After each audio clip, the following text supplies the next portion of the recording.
Assalamualaikum warahmatullahi wabarakatuh. Waalaikumsalam warahmatullahi wabarakatuh. Bismillah, walhamdulillah, wasta'inu billah, la hawla wa la quwwata illa billah. Allahumma salli ala sayyidina Muhammadin ibni Abdillah wa ala alihi wa ashabihi wa mawala amma ba'du. Para ikhwan rahimakumullah, dalam kesempatan ini saya ingin membahas satu permasalahan yang cukup krusial dalam dunia Islam, yaitu tentang Al-Khidir, di mana ulama berbeda pendapat. Sekelompok ulama menyatakan dia itu nabi, dan kelompok yang lain menyatakan dia wali.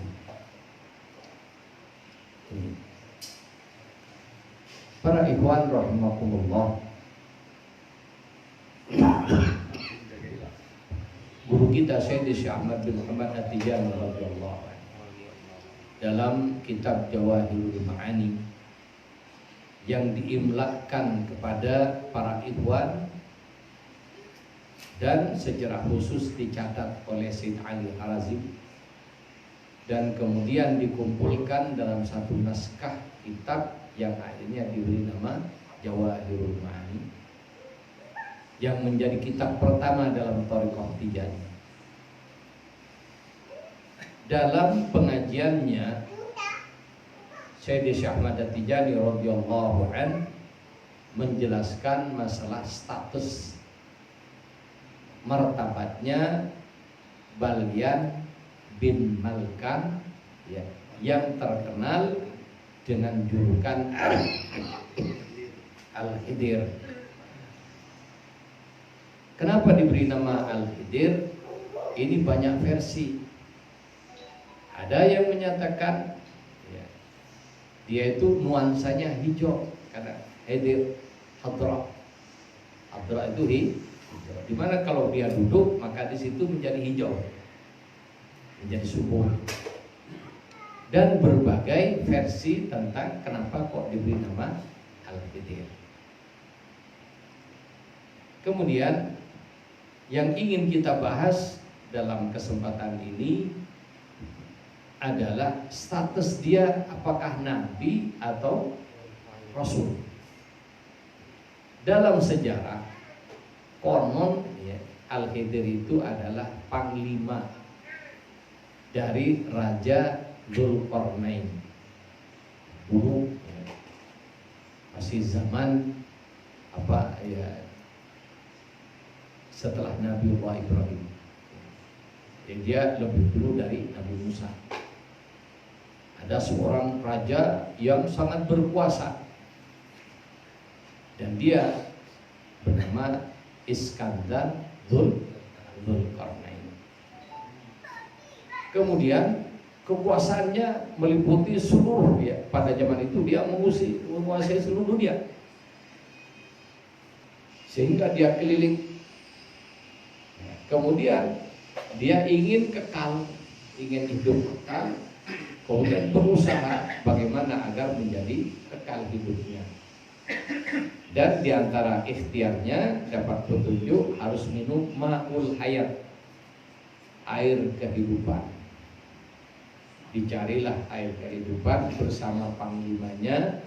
Kemudian pada satu tempat ya, Al-Khidir bisa menemukan air tersebut. Cuman ketika ketemu yang minum Al-Khidir lupa dengan yang pesan, sehingga umur Al-Khidir itu ya konon sampai dengan sekarang masih ada dan baru akan mati menjelang kiamat. Dia awet muda, jadi sejak zaman dulu. Bahkan yang dalam Quran cerita dia dengan Nabi Musa. Jadi sudah ribuan tahun Al-Khidir itu ya. Di antara yang diabadikan dalam Al-Quran yaitu dalam surat Kahfi tentang pertemuan dan bergurunya dia dengan Nabi Musa alaihissalam. Kemudian di ayat itu, ayat 65 kalau nggak salah, itu Allah menyatakan fawajada. Maka Nabi Musa, ya, kalau wajada itu satu orang, fawajada ini untuk dua orang, karena Nabi Musa didampingi oleh muridnya Yusuf bin Nun. Keduanya dalam perjalanan mencari, ya, ingin bertemu dengan orang yang alim, di mana sebelumnya Nabi Musa berpidato dan pidatonya itu benar-benar menyentuh, ya, sehingga orang-orang Yahudi terkagum-kagum dengan Nabi Musa. Sehingga di antara mereka ada yang tanya, apakah ada orang yang lebih pintar dari kamu? Ya, Nabi Musa karena Nabi dan dia yang paling pintar memang, ya, langsung menjawab enggak ada. Benar. Tapi adabnya ini, adab dia mengatakan tidak ada itu, ya, harus dibayar. Dia harus belajar kepada orang yang martabatnya di bawah dia, ya, yaitu martabat wilayah kewalian, bukan martabat nubuwah. Padahal dia ulul azmi, 5 besar dari Nabi. Gara-gara salah ngomong dikit, apa ada orang yang lebih pintar dari kamu? Enggak ada. Benar jawabannya, cuma kurang adab. Enggak salah, kurang adab. Dan untuk orang yang ada di hadrat kurang adab itu adabnya besar. Oleh karena itu kalau Anda ingin dekat kepada Allah itu super hati-hati. Kalau Anda sekarang jumpa litan, ya karena tidak berada di hadrat, hatinya tidak ada masalah. Tapi ketika Anda sudah masuk ke hadrat, salah sedikit masalah jadi besar.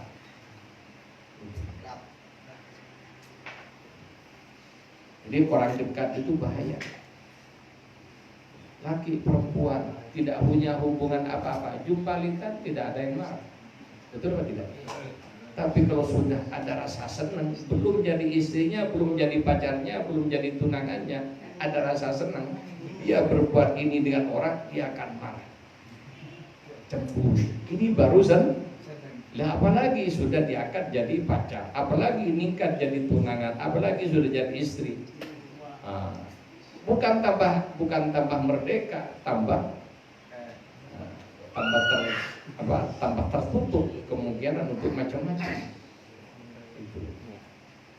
Demikian juga Nabi Musa, dia orang hadrah, salah ngomong dikit, maka dia harus konsekuensi, harus datang berguru kepada orang. Maka ditunjukkanlah Al-Khidir, dicari dia, sehingga di satu tempat bertemulah Nabi Musa dengan beliau. Fawajada, maka Musa dan muridnya bertemu, mereka berdua, abdan, hamba, min ibadina, dari hamba-hamba kami. Jadi hamba, ya, Nabi juga hamba, wali juga hamba. Kemudian yang jadi masalah, atainahu rahmatan, yang mana hamba tersebut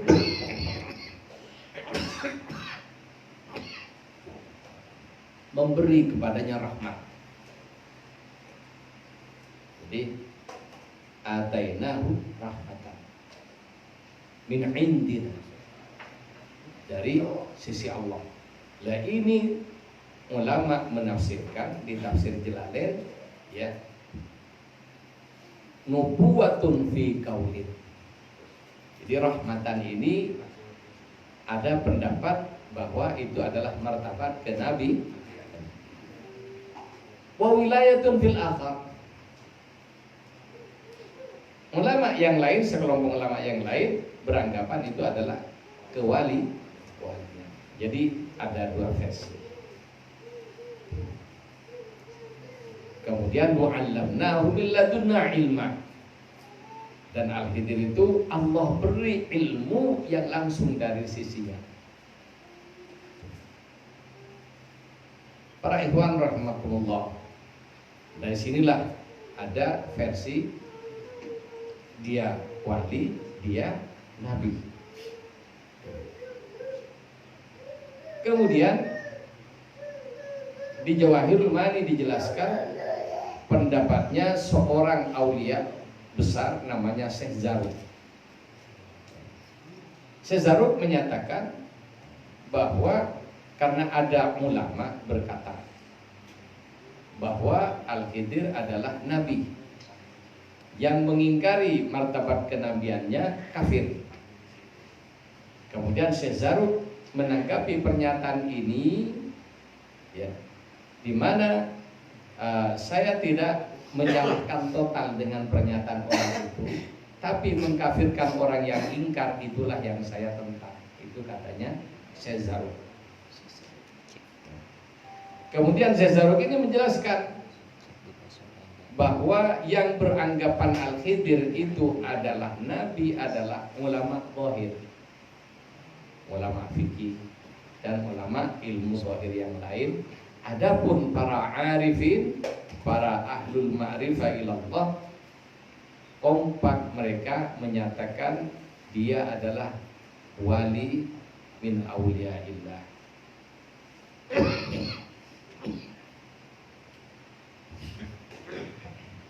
Kemudian para ikhwan rahimakumullah, masalah umurnya yang panjang itu pun juga jadi perdebatan di antara ulama. Ada yang mengatakan dia sudah wafat, ada yang mengatakan masih ada.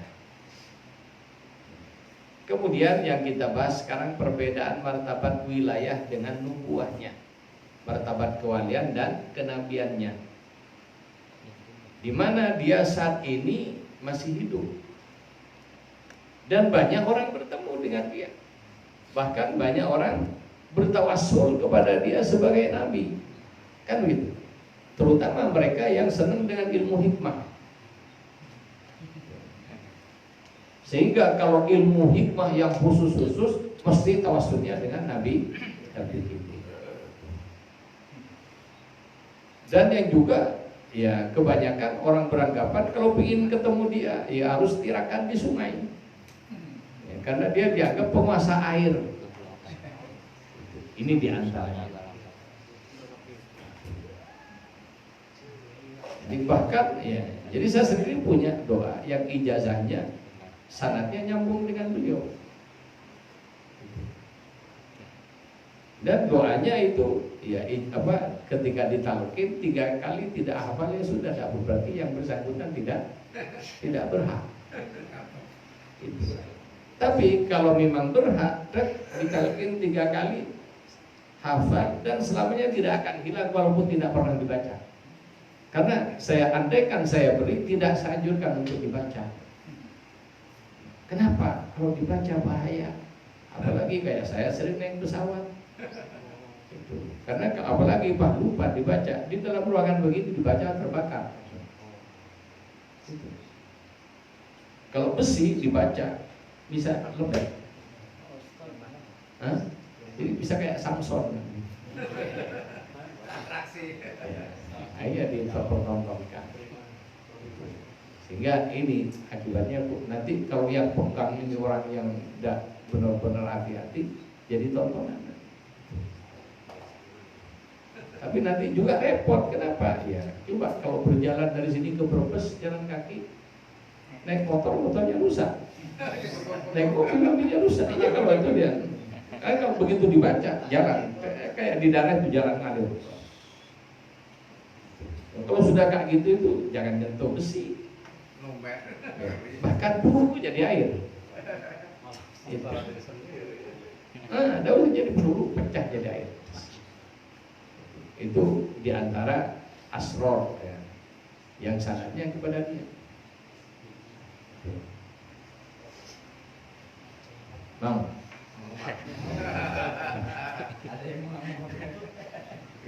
Ya sudah begitu aja.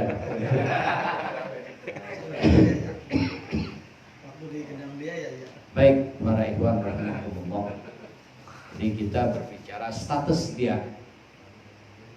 Kemudian yang jadi permasalahan, masalah ini hubungannya dengan akidah. Tentang hukmun nubuwah wa hukmun risalah Rasulullah sallallahu alaihi wasallam. Jadi Rasulullah sebagai al-khatmul anbiya wal mursalin, dan itu nas Quran. Allah menyatakan maka Muhammadun aba ahadin min rijalikum walakin Rasulullah wa khataman nabiyyin. Jadi Rasulullah artinya tidak punya anak laki-laki yang dibiarkan hidup dari hidup. Jadi putra Rasulullah yang laki wafat semua. Kenapa? Ya. Hikmahnya kalau dia hidup nanti bisa diklaim menjadi nabi penerus Rasulullah. Sehingga nasab laki-lakinya Rasulullah diputus. Makanya pada saat itu Rasulullah pun juga jadi olok-olok di Mekah sebagai abtar, orang yang putus. Sehingga Rasulullah berduka karena anak laki-lakinya wafat semua. Maka turunlah surah Al-Kautsar, inna a'tainakal kautsar. Jadi Al-Kautsar ini di antara tafsirnya Sayyidah Fatimah Zahra Al-Batul, perempuan tapi dia tidak mempunyai sifat khusus perempuan, tidak pernah haid, maka dapat gelar Al-Batul. Dan dia yang menjadi pelanjut keturunan Rasulullah. Dan dia wali kutub dari perempuan pertama, penyandang martabat qurbaniyah setelah Rasulullah wafat. Para ikhwan rahimakumullah. Jadi Rasulullah SAW sebagai al-khatmul anbiya al-mursalin, ketika turun ayat tersebut, sahabat menyatakan kalau begini nanti rusak umat. Kenapa? Ya karena di hati para nabi ini lentera keimanan itu dihidupkan. Jadi generator iman nabi itu. Martabat kenabian itu martabat yang membawa cahaya iman, pembangkit cahaya iman. Ya kalau sudah generatornya wafat, maka padam iman. Kalau iman padam, agama habis. Makanya sahabat, loh, kalau jenengan wafat nanti berarti rusak dunia. Tapi Nabi menyatakan, lakin al-mubasyirah. Jadi memang nubuah dan risalah ditutup, tapi tetap ada al-mubasyirah. Itu orang-orang yang dapat bisyarah, berita gembira dari Allah melalui Nabi. Siapa? Para aulia yang dijelaskan di surat Yunus ayat 62 sampai 4. Ala inna auliya Allah la khaufun alaihim wa la hum alladzina amanu wa kanu yattaqun lahumul busyra. Jadi para aulia ya mendapatkan limpahan warasah dari Nabi dalam bentuk busra. Kemudian para ikhwan rahimakumullah, jadi kembali kepada martabat Al-Khidir. Jadi dari rahmatan min indina, ulama berpendapat kenabian, ulama para arifin berpendapat kewalian. Kemudian yang jadi masalah besar yaitu setelah Rasulullah wafat, kalau masih ada Nabi masih hidup, yang terakhir siapa? Ini yang jadi pokok masalah. Kalau dia ya benar martabatnya nubuwah Al-Khidir, berarti sekarang masih ada Nabi, berarti dia Nabi terakhir. Sedangkan ketika turun tentang stempel khatmun nubuwah dan khatmur risalah, Nabi mengatakan la nabiyya ba'di wala rasul. Tidak ada nabi lagi setelahku, juga tidak ada rasul.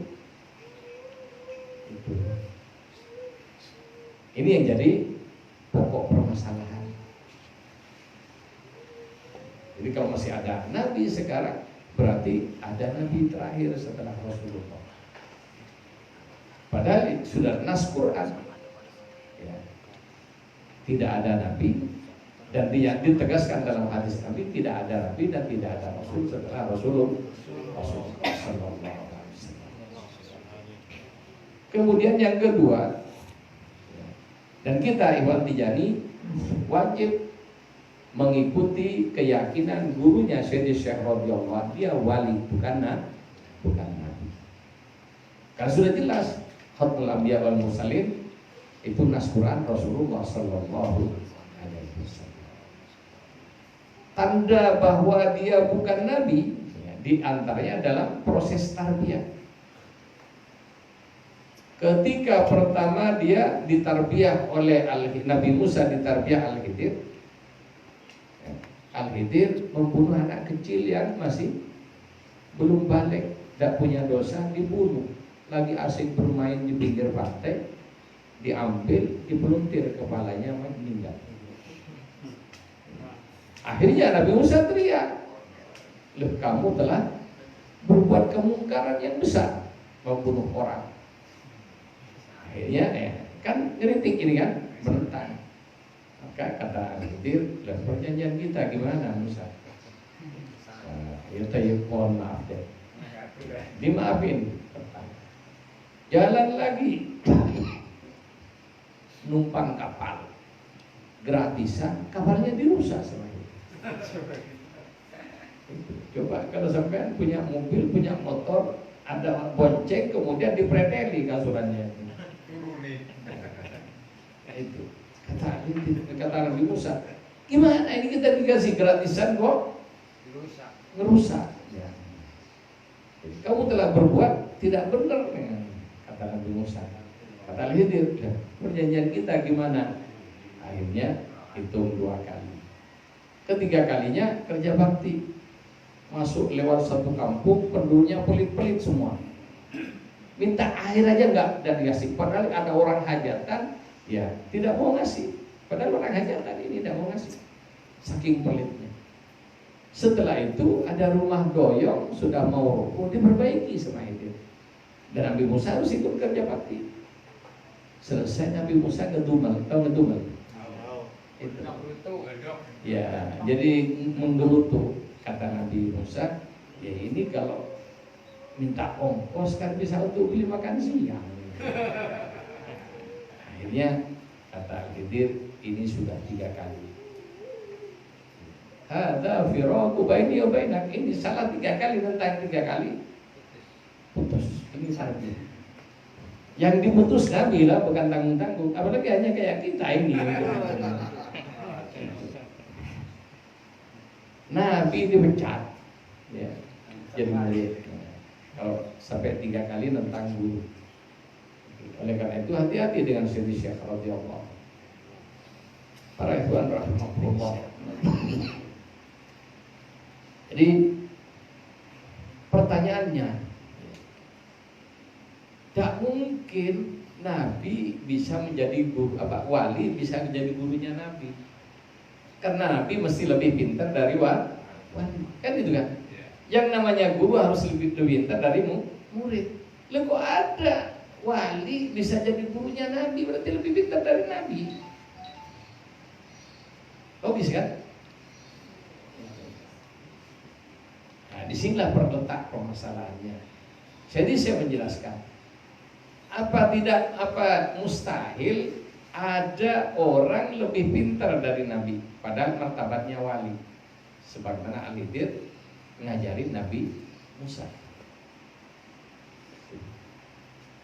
Jadi saya menjelaskan, jadi ada ya kecerdasan wali dengan kecerdasan Nabi. Jadi ini IQ-nya Nabi itu pol. Jadi bukan hanya 200, bukan, bahkan bisa 1500 atau berapa. IQ yang cukup untuk martabat kenabian.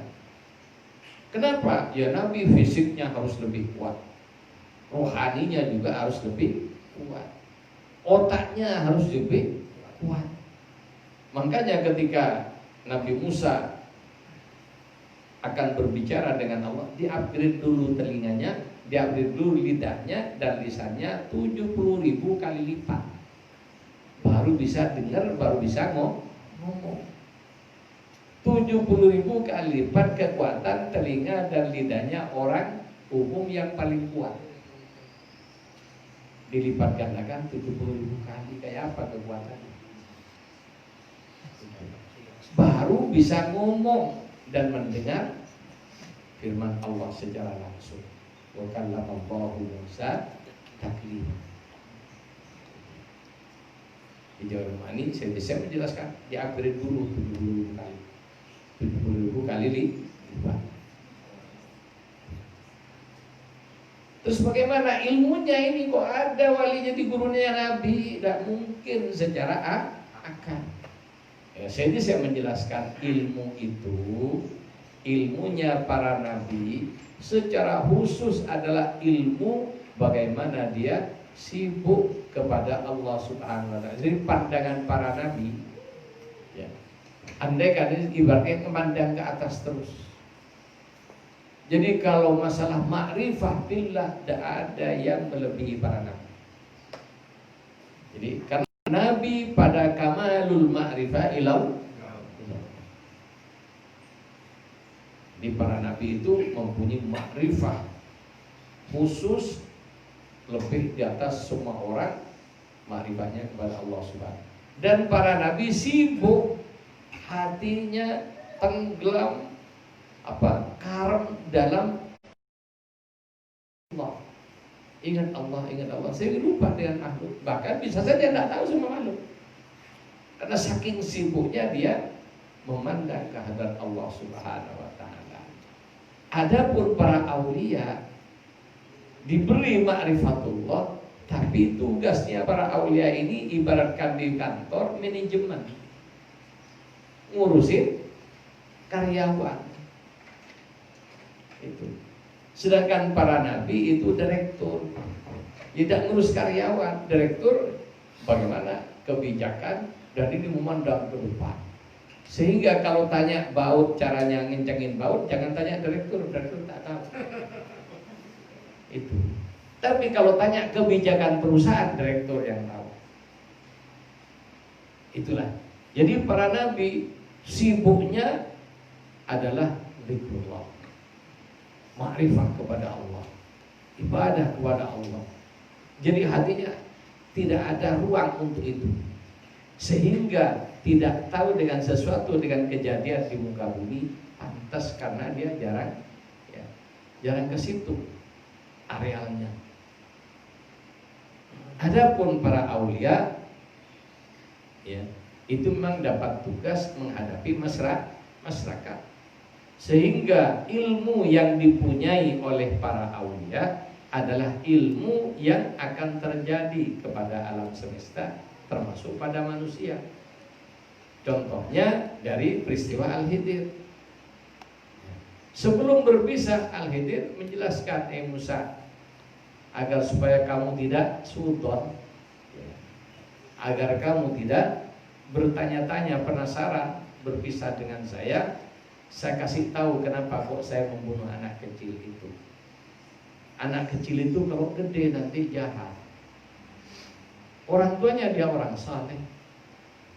Jadi agar tidak ngurapin kotoran ke muka orang tuanya yang saleh, maka anak itu saya bunuh. Dan itu tidak saya bunuh bukan karena karb saya, tapi aku dapat perintah dari Hadratul Ghaib, dari Allah Subhanahu wa Ta'ala. Jadi dia melakukan atas perintah Allah, melaksanakan perintah.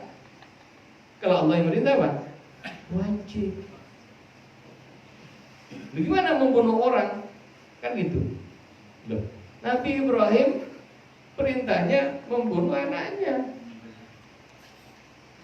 Jadi antara para nabi diperintah ya aneh-aneh juga. Jadi kalau dibilang membunuh bagaimana hukumnya? Haram, dosa paling besar. Dan itu bukan hanya dilakukan oleh Khidir. Nabi Ibrahim mengorbankan anaknya sendiri.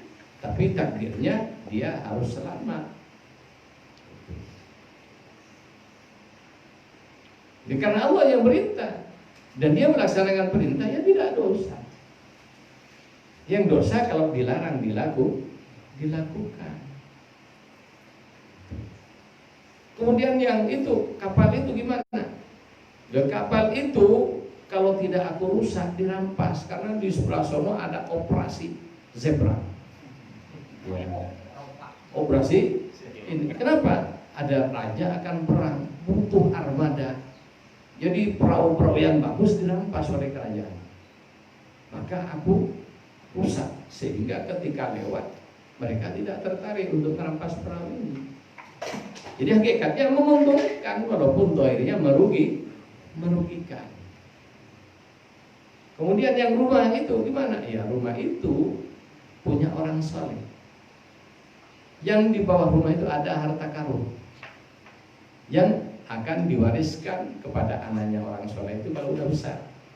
Ya, agar supaya aman maka aku perbaiki rumah tersebut sehingga tidak ada orang lagi yang tahu kalau di situ ada harta terpendam. Ini semua kan urusan dunia. Anak itu kalau gede jahat dunia. Perahu itu kalau tidak dirusak dirampas dunia. Rumah itu kalau tidak diperbaiki harta karun diambil orang dunia. Sehingga dia jadi para aulia banyak tahu hal gaib tapi lebih banyak urusan dunia. Adapun para nabi ya lebih sibuk dia memandang ke hadrat Allah Subhanahu wa taala sehingga tidak tahu banyak tentang dunia. Jadi pandangannya beda. Kira-kira lebih pintar siapa dulu? Nabi. Ya, jelas lebih pintar Nabi. Karena apa? Yang dipandang Nabi sesuatu yang jauh, ya, yang jauh nilainya lebih besar yaitu ma'rifatullah. Adapun para aulia di samping dapat rezeki ma'rifatillah, para aulia juga diberi pengetahuan gaib tentang alam semesta yang menjadi garapan tugas dia. Itu permasalahannya mengapa Al-Khidir diberi ilmu lebih. Perlu diketahui yang kelebihannya Al-Khidir adalah urusan dunia. Dan Nabi Musa urusan dengan Allah. Itu letak perbedaannya. Kemudian yang kedua, yang ini benar-benar krusial, itu tadi banyak doa-doa yang sangatnya kepada Al-Khidir. Kalau kita sekarang beranggapan Al-Khidir itu nabi dan masih hidup sekarang, kemudian kita bertawassul kepada Al-Khidir sebagai nabi, maka kita syirik dalam kenabian. Punya nabi dua. Ya kan? Lebih parahnya lagi, ya, anggapan orang awam karena ilmu yang diberikan Al-Khidir itu adalah ilmu gaib, berarti lebih keren daripada ilmu syariat. Itu kan? Kalau ilmunya lebih keren, berarti orangnya lebih keren atau tidak? Berarti lebih keren dari Rasulullah dan kalau itu. Padahal Rasulullah akramul anbiya. Jadi Nabi paling mulia. Al-Khatmul Anbiya wal Mursalin. Ilmunya tidak ada yang dapat ilmu sebagaimana Rasulullah. Kita umat Rasulullah, kalau sudah yakin Rasulullah yang terbaik, kok masih noleh dengan yang lain?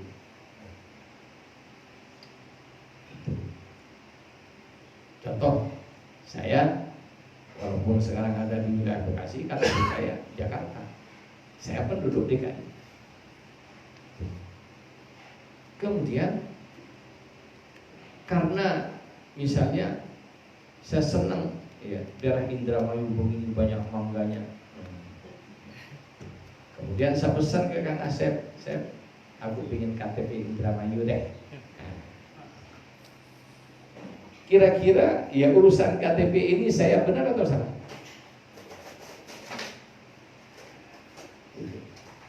Coba martabatnya KTP Indramayu dengan KTP Jakarta lebih bagus mana? Ya lepas dengan kondisi pimpinannya yang jelas Jakarta pusat Jakarta adalah ibu kota. Jangankan KTP-nya, tanahnya aja di Indramayu udah ada yang harganya 10 juta ke atas. Iya kan? Coba di Jakarta mau tanam rambutan di Kuningan 1 meter seberapa ratus juta.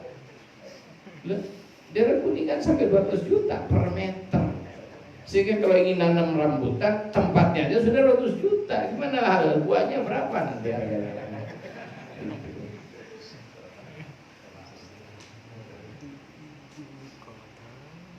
Coba bikin rumah di Indramayu 2 lantai kayak gini, ditawarkan suruh sewa 15 juta, ada enggak yang nyewa?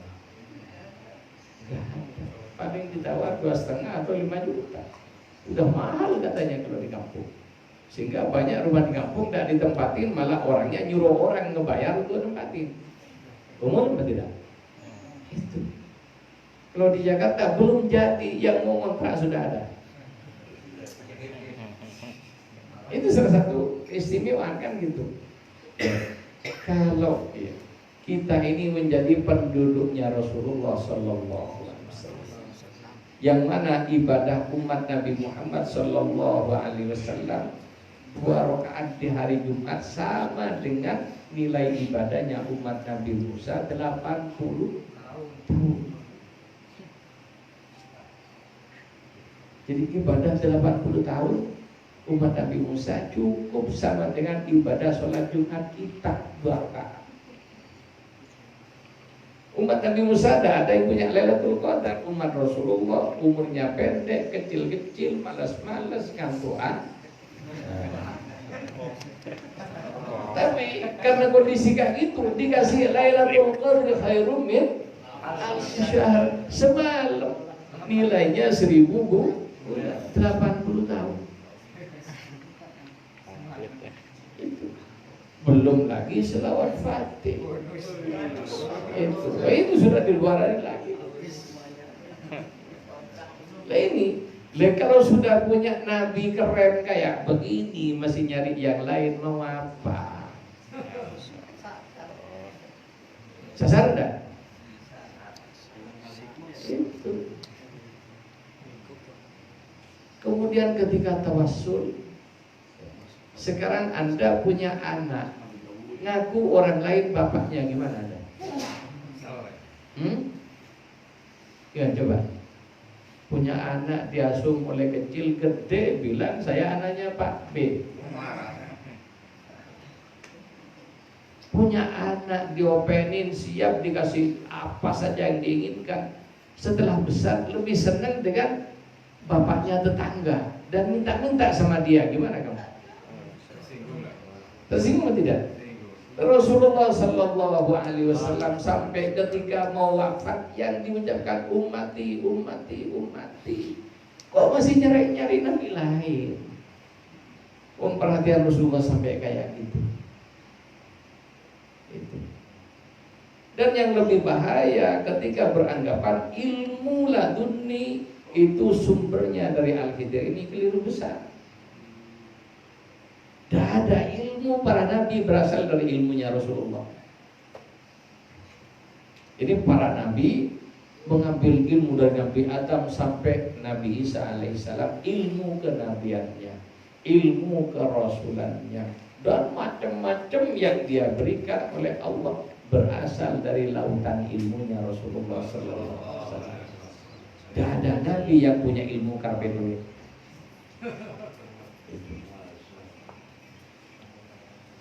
Kemudian dari ilmu kenabian ini ngalir ke telaganya Syekh Tijani radhiyallahu anhu. Kemudian dari telaga Syekh itu para aulia dari zaman Nabi Adam sampai kiamat mengambil ilmu sebagai al-khatmul wilayah al-Muhammadiyah. Jadi ada khatmul anbiya, ada khatmul aulia.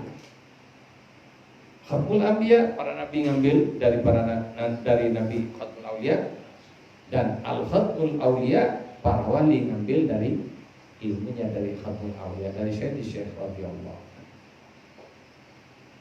Kemudian status asli Al-Khidir ada di kitab-kitab tasawuf. Di antaranya di Jawahir ada, di Ihya Ulumuddin ada, di mana di situ ada cerita seorang yang mendapatkan amaran dari Al-Khidir. Namanya Syekh Karas bin Wahbah. Siapa namanya? Karas bin Wahbah. Mendapat amalan musabbi'atil asyra, 7 bacaan, ya, 10 bacaan yang diulang 7 kali. Fatihah 7 kali, Al-Ikhlas 7 kali, Al-Falaq 7 kali, An-Nas 7 kali, dan lain-lain. Ada 10 ada 10 bacaan yang dibaca masing-masing 7 kali. Di mana Karas bin Wahbah ini memberikannya kepada seorang wali namanya Syekh Ibrahim Al-Tiyami. Ketika memberi, Syekh Ibrahim tanya, dari siapa kamu dapat? Saya mendapat dari Al-Khidir. Bagaimana kata dia? Dia mendapatkan dari Rasulullah SAW. Jadi kalau memang Nabi, dia dapat dari Allah SWT kan. Ya, kalau wali, ya dapat dari Nabi. Ini juga. Kemudian Syekh Ibrahim mengamalkan. Tanya. Ya. Akhirnya Syekh Ibrahim ini tanya kepada Al-Khidir, apa keutamaan? Ya, keutamaan dari amalan ini. Kemudian Al-Khidir bilang, amalkan, nanti kau akan ketemu Rasulullah. Dan kamu tanya kepada Rasulullah, apa keutamaannya? Itu kata Al-Khidir. Diamalkan. Sehingga dia mimpi berada di surga yang sangat-sangat indah. Setelah itu bingung di mana ini.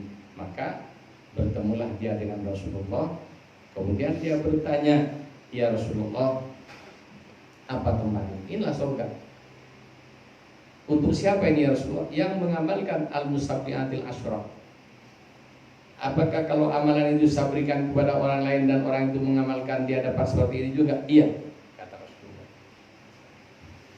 Kemudian saya juga ingin bertanya tentang Al-Khidir. Iya, Rasulullah di situ menjelaskan, shadaqahu, benar apa yang dikatakan oleh Al-Khidir tentang keutamaan musabbihatil asyra, dan amalan tersebut sanadnya dari Rasulullah. Wa ma yuhkihi fahuwa haqqun, dan semua yang diceritakan oleh Al-Khidir kepadamu itu hak, benar. Wa huwa alimun nas fil ard, dia orang paling pintar di muka bumi.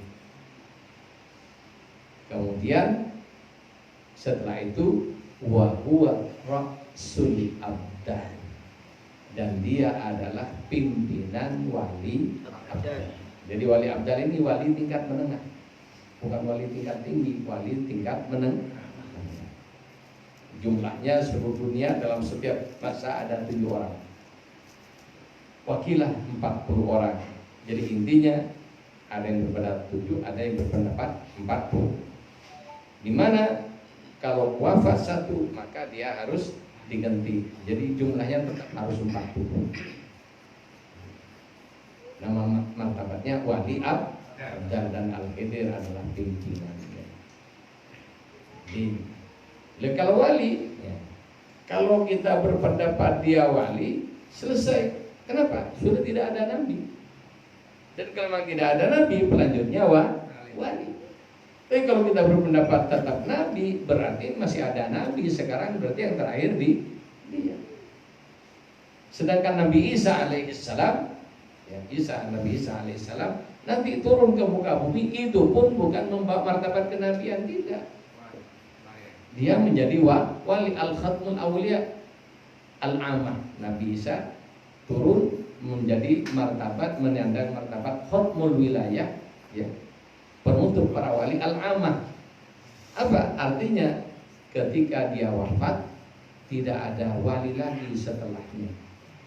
Berarti di hati manusia setelah itu tidak ada cahaya iman, karena generatornya sudah wafat dan padam selamanya, generator induknya. Makanya setelah itu manusia berada puncak kerusakan, yang akhirnya berujung dengan tidak ada satupun manusia mengenal Allah. Nyebut nama Allah tidak ada.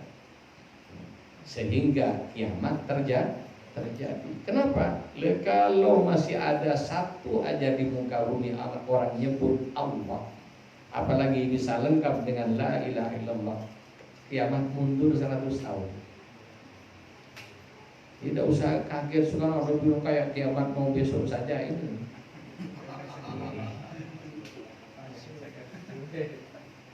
Tidak usah. Sekarang ini kita tidak usah mikir kiamat, pikir bekal untuk menghadapi kiamat. Kita ini akan mati sebelum kiamat kok. Tidak usah jauh-jauh mikir kiamat. Ini entah lagi mati, bekalnya apa itu yang lebih penting. Ini para rahimahullah.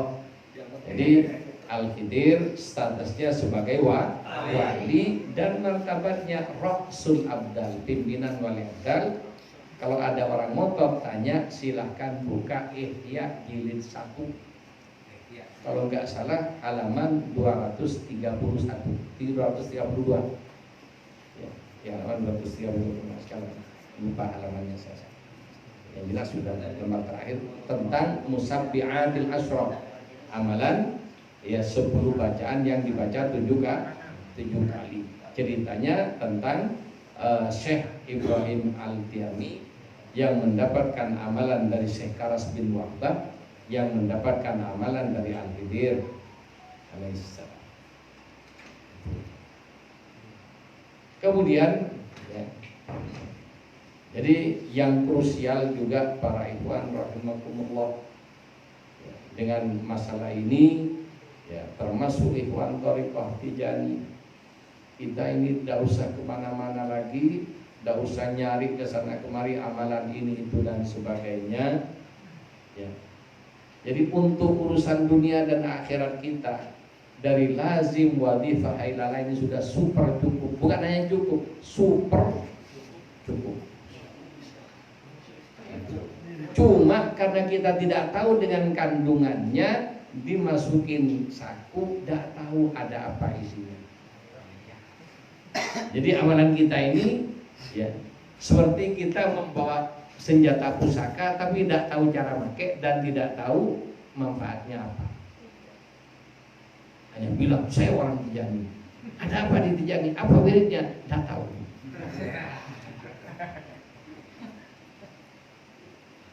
Akhirnya karena tidak tahu, tolah-toleh. Dagangan macet dikit, tolah-toleh dukun yang mana ini? Karena ada prinsip dagangan macet, guru dapat dukun bertindak.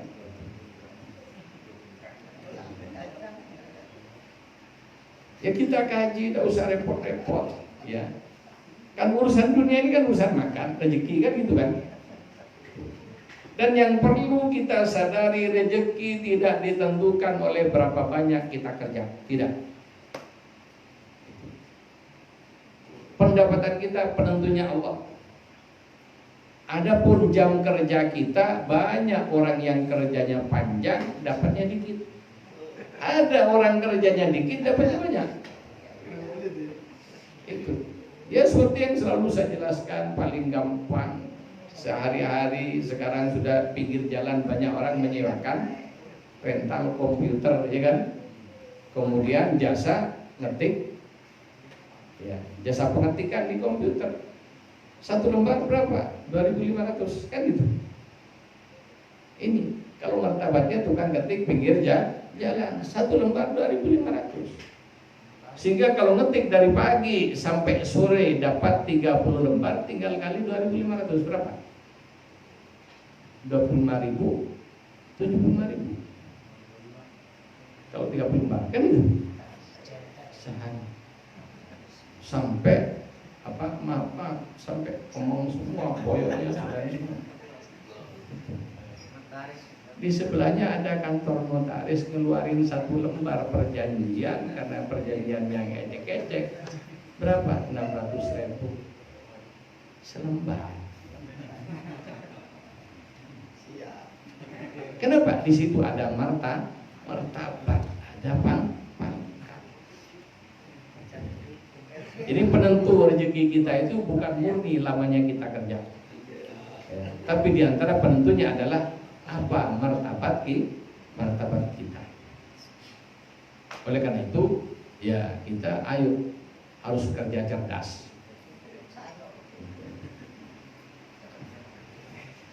Kemudian kembali kepada wirid thariqah. Jadi kita istighfar, baru sama bahas yang lain, baru istighfar. Allah menyatakan, istaghfiru rabbakum innahu kana ghafar. Beristighfarlah kamu, mohon ampunlah kamu rabbakum kepada pencipta dan pemelihara kamu. Dan karena Rob ini pencipta dan pemelihara. Innahu kana ghafar, karena Allah itu Maha Pengampun. Ketika Allah sudah memberikan ampunannya, yursilis sama alaikum midrara. Kalau kekeringan, tidak ada hujan, maka Allah akan menurunkan hujan yang deras, termasuk hujan rezeki. Cuma karena nggak tahu, astagfirullah sambil mikir yang lain. Akhirnya ya karena nggak tahu apa-apa, kalau dikerjakan tidak tahu, tidak ada efeknya. Itu kenapa sampai begitu sadar sudah dapat 100, bahkan sampai lupa lewat. Kenapa sambil astagfirullah tapi tidak ingat dengan yang dibaca, kan sudah otomatis. Ya karena seperti itu tidak ada nilainya. Tapi satu kali astagfirullah, hatinya marah menghadap kepada Allah, itu lebih banyak nilainya daripada Anda baca 1000 kali tapi tidak ingat.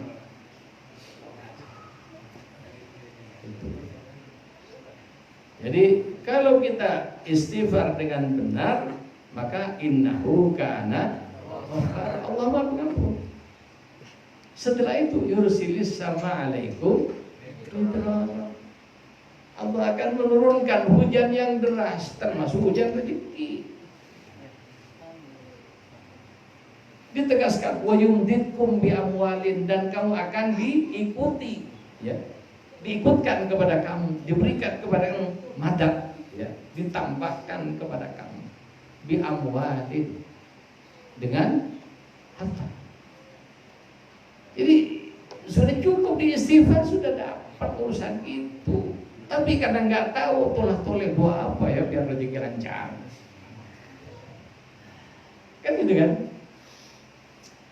Uyumdikum bi amwalin, kamu akan diberi tambahan rezeki oleh Allah. Wabanin, dan keturunan sudah ada di situ. Cuma Allah Maha Adil, Maha Bijak. Ada orang yang tidak baik kalau diberi, yang bersabar. Kenapa? Ketika tidak, Allah Maha Adil, ketika tidak diberi dalam satu hal, Allah akan memberi dalam bentuk yang lain. Wajannatin, dan kebun-kebun itu akan diberi oleh Allah. Cuma kalau saya memang tidak minat punya kebun. Kenapa? Yang penting isinya kebun datang ke rumah saya, tidak apa-apa gitu.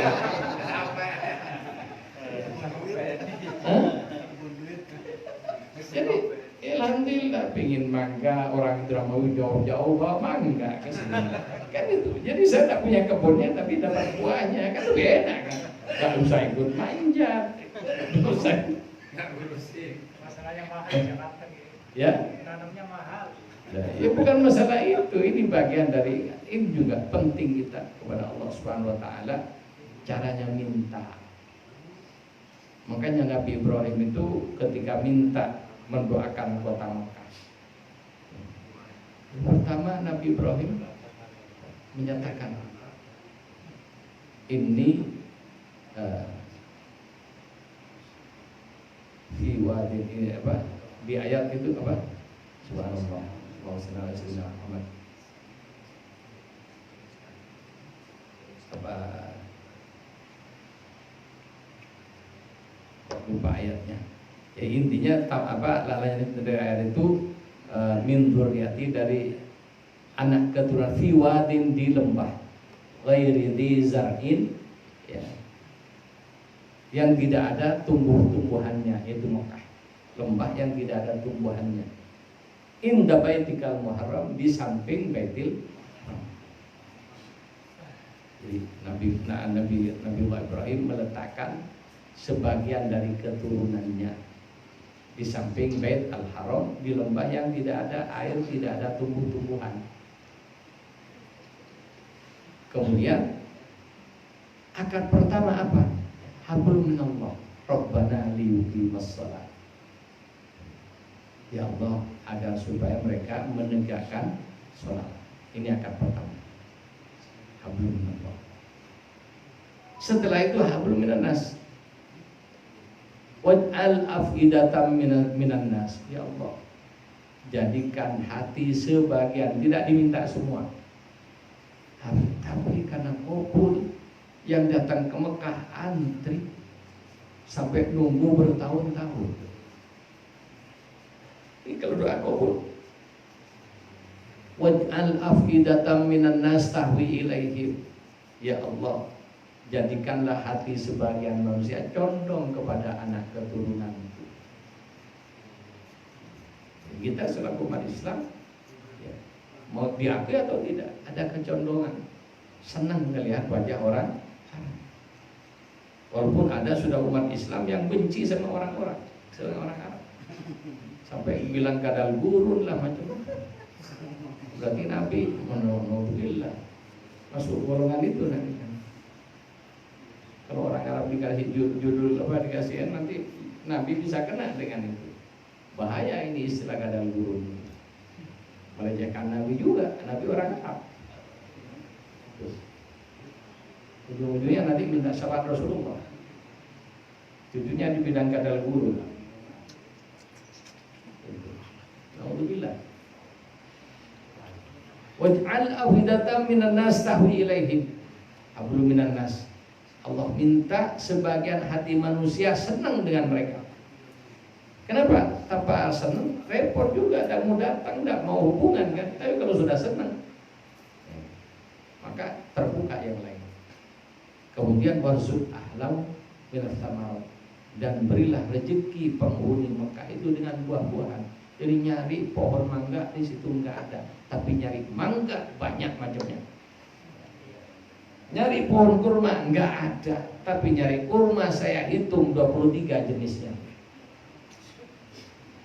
Stroberi yang hidup di tempat dingin di atas gunung, di situ enggak ada yang panas, tapi nyari stroberi seger banyak di supermarket. Yang penting ada duitnya. Datang buah-buahan. Kenapa? Yang diminta buahnya. Itu. Beda dengan orang Indonesia.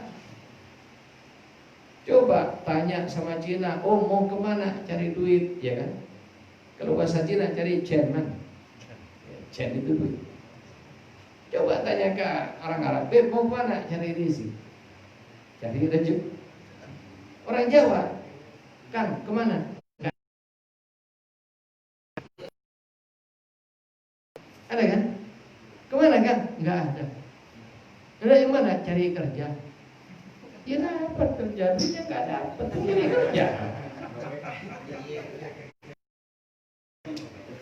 Ini makanya jangan bilang cari kerja, cari rezeki atau cari duit, dapat duitnya. Sampai keluar negeri cari kerja, pulang nggak bawa apa-apa, mau cari kerja.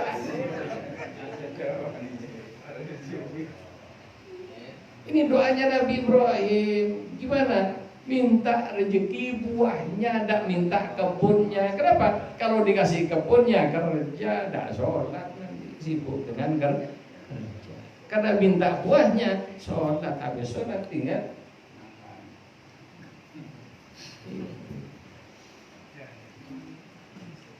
Kenapa? Jadi Iwan jadi ini, ayo ini doa ini penting, kaifiat doa, ya, diutamakan hablum minal ibadah diintensifkan. Kemudian hubungan antar manusia kita jaga, kebaikan dan sebagainya, berdagang, berbisnis dengan cara yang baik. Oleh kalau sudah hablum minallah hablum minnas baik, maka Allah akan memberikan rezeki. Dan rezeki itu tidak harus hasil kerja. Ada orang tidur didatengin rezeki. Ada orang ngejar rezeki, di rezekinya lari. Karena rezeki itu kayak ini, kayak anjing, tambah dikejar tambah lari. Orang yang lari dari rezeki dikejar-kejar sama. Coba ada anjing, Anda lari dikejar. Berhenti juga. Ketika Anda mencoba ngejar, dia akan lari. Nah, itulah dunia kayak gitu.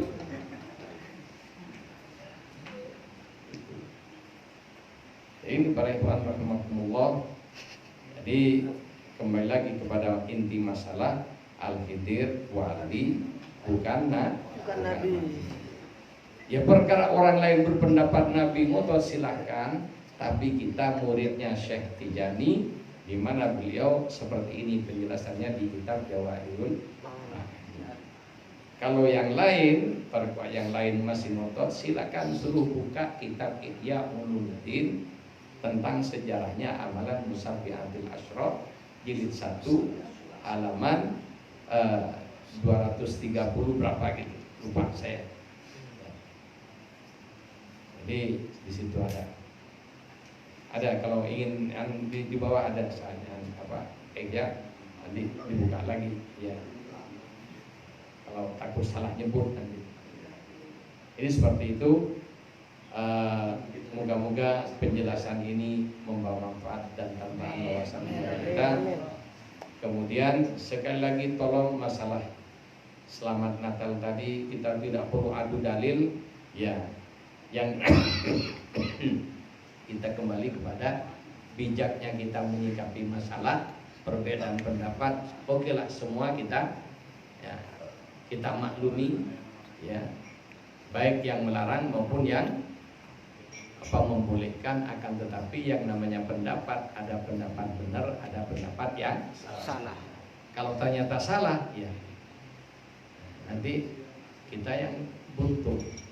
Kalau benar untung, kalau benar. Tapi kalau sampai salah, adapun kalau kita diam, tidak mengucapkan, tidak mengganggu, itu sudah bagian dari toleransi. Ya kita ketika diam maka tidak ada hukum apapun yang jatuh kepada orang diam. Ya kalau kita bertindak maka ada status hukum dengan tindakan kita. Demikian, wallahul muwaffiq ila aqwamit thoriq. Wassalamualaikum warahmatullahi wabarakatuh.